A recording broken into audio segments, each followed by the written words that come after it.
Hello friends, मैं हूं सन्मय प्रकाश और आप देख रहे हैं वीकली करंट अफेयर्स। पिछले एक सप्ताह के यानी 30 अक्टूबर से 5 नवंबर तक के तमाम इम्पॉर्टेंट जो भी घटना दुर्घटना जो भी करंट अफेयर्स है आपके एग्जामिनेशन के लिए उन सब को लेकर आ रहा हूं। ओके, तो शुरू करते हैं। और रिमाइंडर, आज सुबह 11 बजे मैराथन वीडियो आ रहा है करंट अफेयर्स का, जनवरी से लेकर अब तक का तमाम कंटेंट हो गए, देखिएगा ज़रूर। इस वीडियो के डिस्क्रिप्शन में मैंने उसका लिंक भी दे दिया है, आप रिमाइंडर लगा सकते हैं।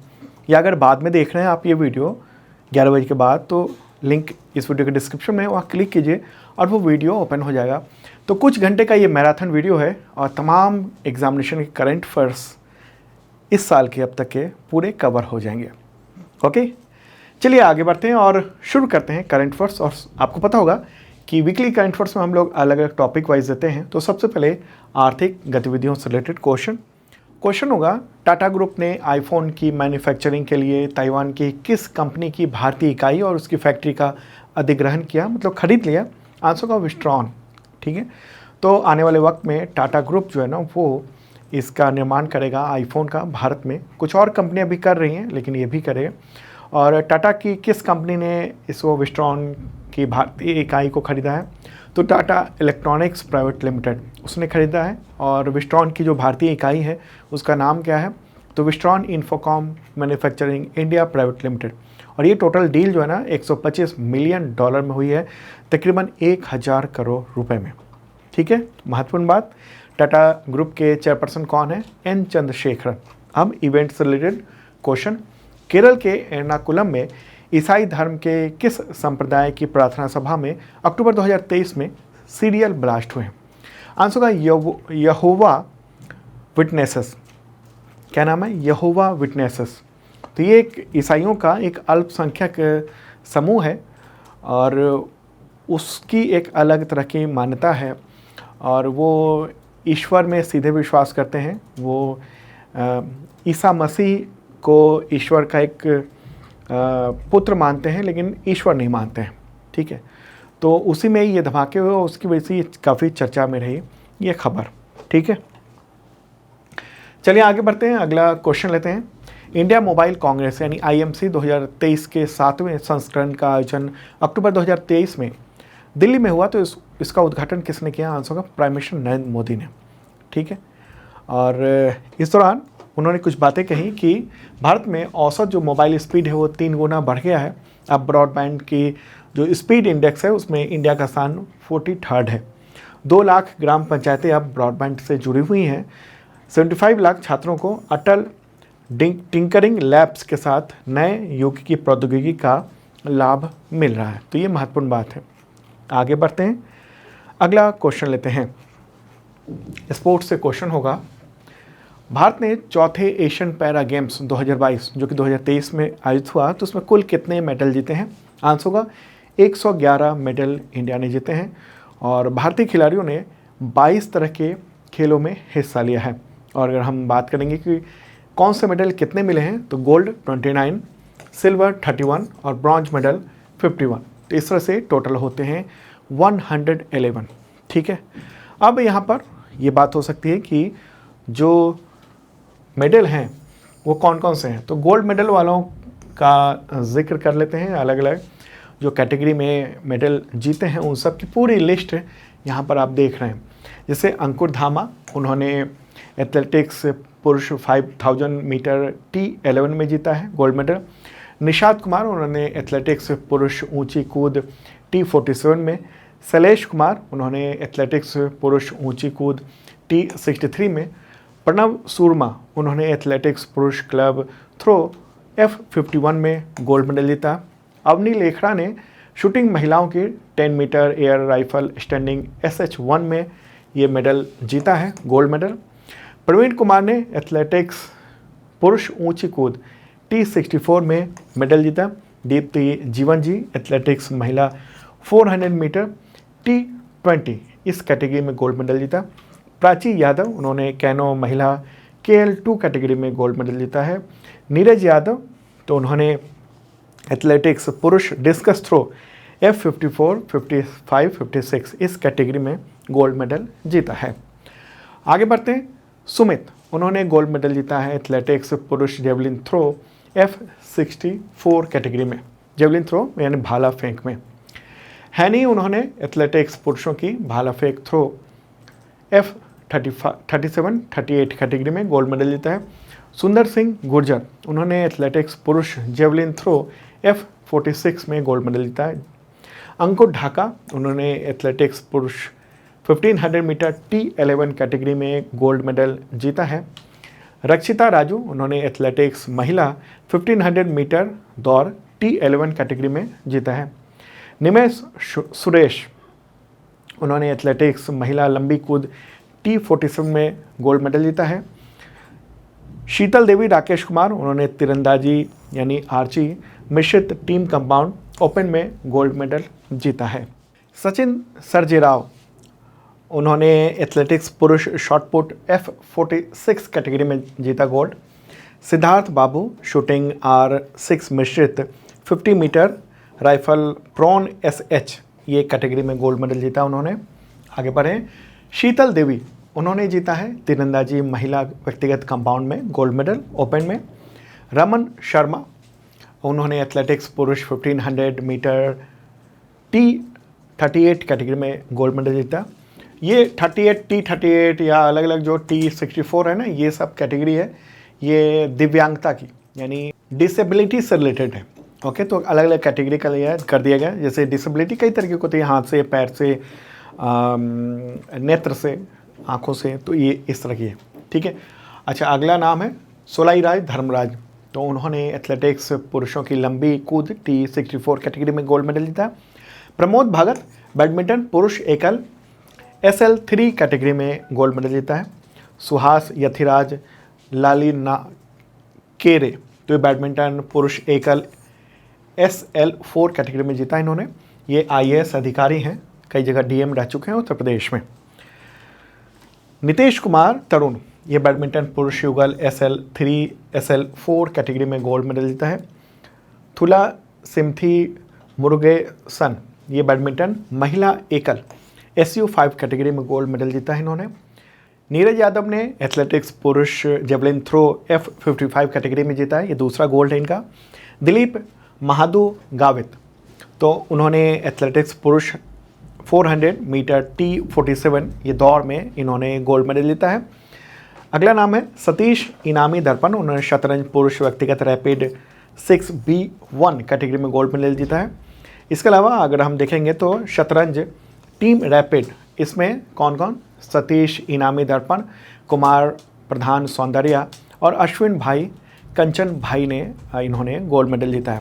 तो ये टोटल जो है ना, ये 29 गोल्ड मेडल जीते गए हैं। तो ये गोल्ड मेडल ही आपको ध्यान में रखना है, तो इसलिए पूरी लिस्ट मैंने यहाँ पर दे दी है और आप PDF में से भी इसको डाउनलोड कर सकते हैं। आप जिन लोगों ने मेंबरशिप लिया हुआ है वो आसानी से PDF डाउनलोड कर पाएंगे, और जिन लोगों ने मेंबरशिप नहीं लिया है उनको बता दूं कि एक मेंबरशिप प्लान है, बहुत उसका मामूली सा प्राइस है, उसके ज़रिए PDF प्राप्त कर सकते हैं करंट अफेयर्स के अगले 365 दिनों तक। Weekly, monthly, quarterly, yearly PDF होता है, वो भी कई तरीके के one liner, MCQ with notes, detail और वीडियो का लिंक भी होता है। अभी तो वीकली में मैं शॉर्ट में बता रहा हूँ, डेली का जो वीडियो होता है उसमें डिटेल बताते हैं, तो वो सब वहाँ पर आपको PDF में मिलेगा। और daily mock test current affairs का, वीकली मॉक टेस्ट और मंथली मॉक टेस्ट भी मिलेगा आपको। इसके अलावा इसी मेंबरशिप के ज़रिए इतने तरह के एग्जामिनेशन के टेस्ट सीरीज़ भी अवेलेबल है जो कि फ्री में मिलता है मेंबरशिप के साथ। तो देखिएगा ज़रूर इस वीडियो के डिस्क्रिप्शन में, और इसका एक हेल्पलाइन नंबर भी है, तो आप चैट कर सकते हैं, फ़ोन नहीं करना है आपको। ठीक है, चलिए आगे बढ़ते हैं और अब अवार्ड से रिलेटेड तमाम क्वेश्चन लेते हैं। वैश्विक शिक्षक पुरस्कार यानी ग्लोबल टीचर्स प्राइज़ 2023, उसके भारतीय विजेता का नाम बताएं। आंसर होगा दीप नारायण नायक। ठीक है, टोटल 10 लोग चयनित किए गए हैं, उनमें भारत के दीप नारायण नायक भी शामिल हैं, जो देख रहे हैं आप फोटोग्राफ इनका। और ये किसके द्वारा दिया गया है, तो वर्की फाउंडेशन है यूनाइटेड किंगडम का, उसने ये दिया है, लेकिन उसने यूनेस्को और दुबई केयर्स के सहयोग से दिया है ये अवार्ड। ठीक है, तो अभी अक्टूबर 2023 में दिया गया है। इनके बारे में बताऊं, ये पश्चिम बंगाल के आसनसोल जिले के रहने वाले हैं, और कोविड-19 के दौरान लॉकडाउन में उन्होंने टीचिंग की ऐसी विधा दिखाई, क्योंकि स्कूल तो बंद हो गए थे, लेकिन जो गरीब बच्चे थे, आर्थिक रूप से कमज़ोर परिवार के जो बच्चे थे, उनके पास फ़ोन नहीं था उतना, तो उनके लिए इन्होंने सड़कों पे ही पढ़ाना शुरू किया, दीवारों को ही ब्लैक बोर्ड बनाकर, ठीक है, वहीं पर। तो इस वजह से इनको ये अवार्ड के लिए चुना गया है और दे दिया गया है अवार्ड। तो टोटल 10 है, उनमें एक भारतीय है जो कि नाम आपको ध्यान में रखना है। आगे बढ़ते हैं दोस्तों, अगला क्वेश्चन। 54th अंतर्राष्ट्रीय फिल्म महोत्सव यानी IFFI के अंतर्राष्ट्रीय जूरी पैनल का प्रमुख किसे बनाया गया? आंसर होगा शेखर कपूर, ठीक है। तो आयोजन जो है ना वो 20 से 28 नवंबर 2023 तक होना है गोवा में। तो अन्य जो मेंबर हैं वो ये सब हैं। महत्वपूर्ण बात ये है कि उसका चेयरपर्सन किसे बनाया गया है, हेड किसे बनाया गया है, तो वो हैं शेखर कपूर। आगे बढ़ते हैं और साइंस एंड रिसर्च से रिलेटेड क्वेश्चन लेते हैं। दुनिया में मोबाइल फ़ोन निर्माता के तौर पर भारत का स्थान क्या है? आंसर का दूसरा है, सेकंड पोजीशन है। देखिए, इंडिया मोबाइल कांग्रेस यानी IMC 2023 के उद्घाटन के दौरान प्राइम मिनिस्टर नरेंद्र मोदी ने इसके बारे में बताया है। ओके, आगे बढ़ते हैं, अगला क्वेश्चन लेते हैं। निधन से रिलेटेड क्वेश्चन है ये। किस देश के पूर्व प्रीमियर ली केकियांग का निधन हो गया 27 अक्टूबर 2023 को? आंसर होगा चीन के वो प्रीमियर थे और 68 ईयर के थे। हार्ट अटैक की वजह से 27 अक्टूबर को डेथ हुआ उनका और करीब एक दशक तक चीन के प्रीमियर के रूप में उन्होंने काम किया। प्रीमियर जो पद होता है वो चीन में राष्ट्रपति के बाद ठीक बाद का स्थान होता है। अब इजराइल हमास युद्ध से रिलेटेड कुछ क्वेश्चन लेते हैं। संयुक्त राष्ट्र महासभा यानी UNGA ने इजराइल हमास जंग रोकने का प्रस्ताव पारित किया। तो इसके वोटिंग के दौरान भारत का क्या रुख रहा? आंसर होगा भारत ने वोटिंग में हिस्सा नहीं लिया। तो किस प्रस्ताव पर ये वोटिंग हुई थी? वोटिंग थी गजा में इजरायली बलों और हमास आतंकवादियों के बीच तत्काल टिकाऊ और निरंतर मानवीय संघर्ष विराम यानी सीज फायर को लेकर। लेकिन इसमें जो है वो फेवर में ही हुआ। 120 वोट मिले फेवर में, अगेंस्ट में 14 और भारत सहित कुछ देश जो है वो एब्सेंट रहे, ठीक है। विरोध में इजराइल, अमेरिका और कुछ देशों ने वोट किया विरोध में। तो संयुक्त राष्ट्र महासभा में ये प्रस्ताव पारित होने के बावजूद इजराइल ने ऐलान कर दिया कि वो सीज फायर नहीं करेगा, ठीक है। चलिए अब आगे बढ़ते हैं, योजना से रिलेटेड क्वेश्चन लेते हैं। किस राज्य सरकार ने बुजुर्ग पेड़ों के लिए प्राणवायु देवता पेंशन योजना शुरू की है? आंसर होगा हरियाणा सरकार ने शुरू की है। 75 ईयर या उससे अधिक उम्र के जो पेड़ हैं उनके लिए यह योजना है और 40 प्रजातियों के पेड़ों के लिए ये व्यवस्था की गई है। उनमें पीपल, बरगद, नीम, आम, जार, गुलर, कदम्ब, पिलखन, ये सब पेड़ शामिल हैं, ठीक है। कुछ रकम मिलेगी सालाना उसके लिए। आगे बढ़ते हैं, अब अंतर्राष्ट्रीय संगठन से रिलेटेड क्वेश्चन लेते हैं।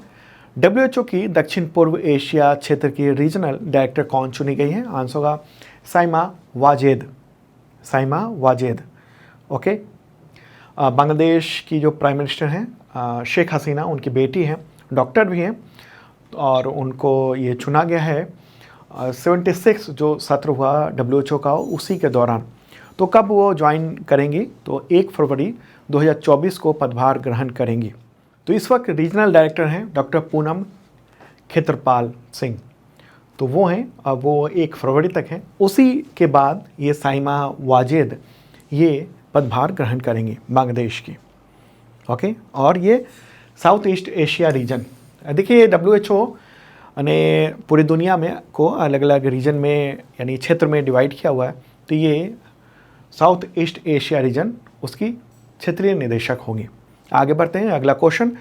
भारतीय प्रतिस्पर्धा आयोग यानी CCI यानी कंपटीशन कमिश्नर ऑफ इंडिया किस अंतर्राष्ट्रीय नेटवर्क के 18 सदस्यीय संचालन समिति का सदस्य बना है? आंसर होगा अंतर्राष्ट्रीय प्रतिस्पर्धा नेटवर्क यानी इंटरनेशनल कंपटीशन नेटवर्क। तो 140 सदस्य हैं, उसमें भारत भी मेंबर है। तो जो उसका जो 18 सदस्यीय संचालन समिति है तो वो सर्वोच्च संस्था है उसकी, तो उसमें इंडिया भी शामिल हो गया है। आगे बढ़ते हैं, अगला question. United nations secretary general यानी संयुक्त राष्ट्र महासचिव द्वारा घोषित ग्लोबल AI यानी artificial intelligence multi stakeholder advisory body में इनमें से कौन भारतीय शामिल हैं? आंसर होगा उपरोक्त सभी यानी अमनदीप सिंह गिल, शरद शर्मा और नाजनीन रजनी, तीनों को शामिल किया गया है और ये आर्टिफिशियल इंटेलिजेंस से रिलेटेड बहुत सारी सलाह दिया करेंगे संयुक्त राष्ट्र महासचिव को। ठीक है, आगे बढ़ते हैं। अगला क्वेश्चन विदेश से लेते हैं। चौथी बार स्लोवाकिया के प्राइम मिनिस्टर कौन बने हैं? आंसर होगा रॉबर्ट फिको।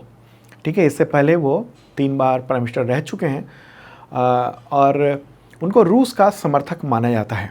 ठीक है, स्लोवाकिया की बात करेंगे तो वहाँ के राष्ट्रपति हैं जुज़ाना कापुतोवा, राजधानी है ब्रितिस्लावा, मुद्रा यूरो है, ये लैंड लॉक्ड कंट्री है, इसके पड़ोसी देश हंगरी, ऑस्ट्रिया, चेक रिपब्लिक ये सब हैं, या पोलैंड और यूक्रेन भी है, यूक्रेन से सटा हुआ ये देश है। आगे बढ़ते हैं दोस्तों। अगला क्वेश्चन 5 वर्ष के कार्यकाल के लिए मलेशिया के नए राजा कौन चुने गए हैं? किंग, 5 वर्ष के लिए सिर्फ। आंसर होगा सुल्तान इब्राहिम इस्कंदर। क्या नाम है? सुल्तान इब्राहिम इस्कंदर। वो 17वें राजा चुने गए हैं, 17वें किंग होंगे वो। 31 जनवरी 2024 को वो राजा बन जाएंगे। तो मलेशिया में एक संवैधानिक राजतंत्र है, उसमें अनूठी व्यवस्था है और 9 मलेशियाई राज्यों के जो शासक वो उनके बीच में ये सिंहासन जो है ना, यानी राजा बनने का, वो 5-5 साल के लिए बदलता रहता है। तो राजघराने जो हैं वो आपस में मीटिंग करके एक राजा चुन लेते हैं 5 साल के लिए। अब ऐतिहासिक स्थल से रिलेटेड क्वेश्चन लेते हैं। यूनेस्को ने भारत का पहला साहित्य का शहर यानी सिटी ऑफ लिटरेचर किसे घोषित किया है? आंसर होगा कोझिकोड, केरल का ये एक शहर है और यूनेस्को ने ये ऐलान किया 31 अक्टूबर को। ठीक है, और ये खिताब हासिल करने वाला भारत का पहला शहर है। कोझिकोड में 500 से अधिक लाइब्रेरी हैं, पुस्तकालय हैं और 70 से अधिक पब्लिशर्स हैं। आगे बढ़ते हैं। अगला क्वेश्चन, यूनेस्को ने किस भारतीय शहर को संगीत का शहर यानी सिटी ऑफ म्यूजिक घोषित किया है? आंसर होगा ग्वालियर। ठीक है, ग्वालियर को घोषित किया गया है। तो 2 सिटी है उसको रचनात्मक शहरों में इंडिया के घोषित किया गया, एक तो कोझिकोड और दूसरा ग्वालियर, जिसमें कोझिकोड जो है ना वो सिटी ऑफ लिटरेचर है और ग्वालियर सिटी ऑफ म्यूजिक चुना गया है। और अब आगे बढ़ते हैं, दिवस से रिलेटेड क्वेश्चन लेते हैं। किस महापुरुष की जयंती पर 31 अक्टूबर को राष्ट्रीय एकता दिवस मनाया जाता है? आंसर होगा सरदार वल्लभ भाई पटेल। ठीक है, सरदार वल्लभ भाई पटेल की जयंती पर राष्ट्रीय एकता दिवस। वो भारत के पहले उप प्रधानमंत्री भी रहे हैं, गृह मंत्री भी रहे हैं और तमाम जो आज़ादी के बाद रियासतें थीं उन सबको आज़ाद घोषित कर दिया था ब्रिटेन ने, तो उनको भारत में मिलाने का काम, उसमें बड़ी भूमिका इनकी भी थी। आगे बढ़ते हैं। अगला क्वेश्चन, विश्व शाकाहारी दिवस कब मनाया जाता है? आंसर होगा 1 नवंबर को। ठीक है, नेक्स्ट क्वेश्चन, विश्व बचत दिवस कब मनाया जाता है? आंसर होगा 30 अक्टूबर को मनाया जाता है बचत के लिए। अगला क्वेश्चन लेते हैं, विश्व शहर दिवस यानी वर्ल्ड सिटी डे कब मनाया जाता है? आंसर होगा 31 अक्टूबर को। 2023 की थीम क्या है? टूरिज्म एंड ग्रीन इनिशिएटिव यानी पर्यटन और हरित निवेश। ओके, तो दोस्तों ये था वीकली करंट अफेयर्स और हाँ 11 बजे आप मैराथन वीडियो देखिएगा ज़रूर। इस साल के अब तक के तमाम कंटेंट उसमें मिलेंगे आपको, तमाम एग्जामिनेशन के लिए इम्पॉर्टेंट है। Okay, bye.